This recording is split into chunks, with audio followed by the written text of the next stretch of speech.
My Lords, I'd like to join in the appreciation, even acclamation, for this report from the Noble Baroness Lady Prashar and her colleagues. It's a very difficult subject, and I do congratulate you on producing it.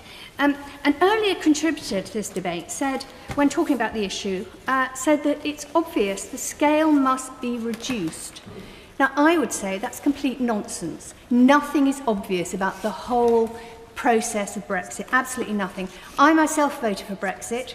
I did not vote to stop the free movement of EU nationals. I did not vote to stop immigration to Britain. That was not my aim. I probably did vote for the £350 million to go back to NHS, but that's not looking likely at the moment with this government.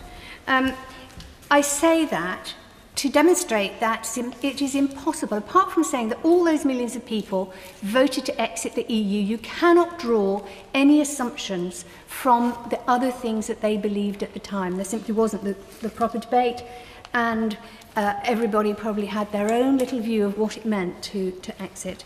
Now, personally, I think that EU migration and immigration, wider immigration, has been fantastic for Britain. It brings us new ideas, new energy, dynamism, and perhaps even a bit of cultural understanding of other nations. I think whether it's coming or going, it is actually a very healthy thing for us to have as a nation. And for me, Britain is an outward-facing, warm, welcoming and kind country to people who are, some of them coming here to work, some of them as tourists, some of them, of course, fleeing wars and famine, wars that we may have been instrumental in waging, and perhaps from climate change disasters that we have contributed to. So as a nation that consumes a huge amount of resources, we actually have a duty to people who are fleeing here when their resources are so reduced because of our greed. There's also the fact that YouGov polling today has said that 69% of people support free movement within the EU.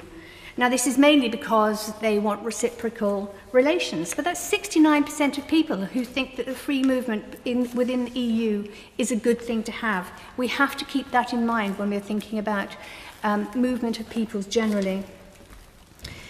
We do have to recognise that immigration can change our communities. It can be very frightening. It can have quite a strong impact on some communities, but it's the government's job to keep us secure and safe. It's the government's job to explain to communities, to help immigrants or migrants to assimilate, to actually join in, and to have a secure lifestyle here.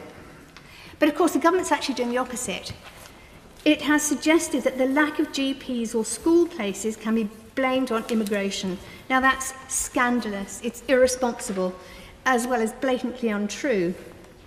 If you meet a migrant in the NHS, they're much more likely to be treating you than they are to be ahead of you in the queue. The head of the NHS said today that he will, actually I don't know who it is it a man or a woman? That person will recruit more than 2,000 GPs from abroad to meet its staffing targets. So clearly the NHS sees the value of migration and immigration. And the lies about immigration mean that the real problems facing our communities don't get solved. The grinding poverty that many communities face is simply swept aside because this whole other issue takes preeminence. And instead we have scapegoating and tough-sounding rhetoric.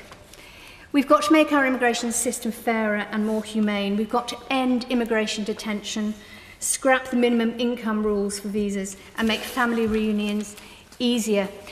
Now, I have been extremely embarrassed, and I know a lot of other people have as well, by the fact that the government did not immediately give EU nationals the right to remain. It just made us look so mean. And it's something we're going to have to agree to in any case. And so why not do it out of generosity of spirit rather than being forced into it? These people have made their lives here in good faith, and the thought that their lives have been turned upside down, and many of them, of course, have left. It is, again, irresponsible of our government to do things like that. We've actually used them, the government has used them as bargaining chips, which is, I think, a very unpleasant thing for our government to have done. Now, I'm not sure where we are on the Tory aim of 100,000 cap on numbers of immigrants. I know they've tried quite often. I try to stay up with the news, but politics is fast moving at the moment. I don't know where we are. But such a cap would be arbitrary and very damaging to our society. We need a movement of people. It's a healthy thing to have. And the cap is based on the premise that immigrants, migrants, are damaging to our economy, and that simply isn't true. They're not damaging to our economy nor to our society. Now, in spite of the fact that Lord Judge did give us some cautionary words about evidence, and what I'm going to do now is quote facts, which of course many people quote very selectively, and I'm going to do the same. A third of doctors are foreign-born, 55,000 EU nationals in the English NHS alone. On international students, stricter rules could cost our economy £2 billion. And actually counting them as immigrants, I think, is absolutely and totally wrong. These are people who will pay for their education, pay a lot of money for their education, and then always, one hopes, has a beneficial view, a kind view of our country. And for example, hospitality, catering, social care, we've heard agriculture, financial services, construction and farming we've heard about, and universities. Combined, those employed in these sectors make up 34% of all EU nationals currently working in the UK. Plus, of course, net migration to the UK dropped to 273,000 a year in September, and that was down on nearly 50,000 from the previous year.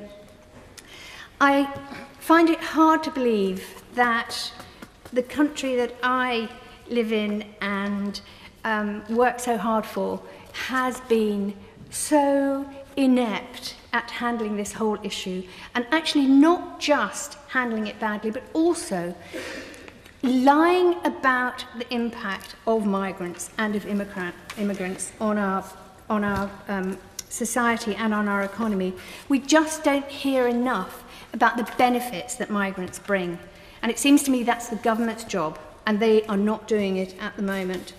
The whole anti-immigrant narrative has been very, very nasty and difficult to challenge, but many of us here in this House have challenged it.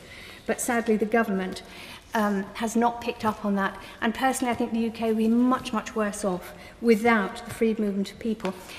Finally, I would like to say that clearly this House has an opportunity in the future to take the EU withdrawal bill and actually amend it for the better. And we do have it in our power. We have enough experts in here to make sure that it is a better bill than the government has already produced.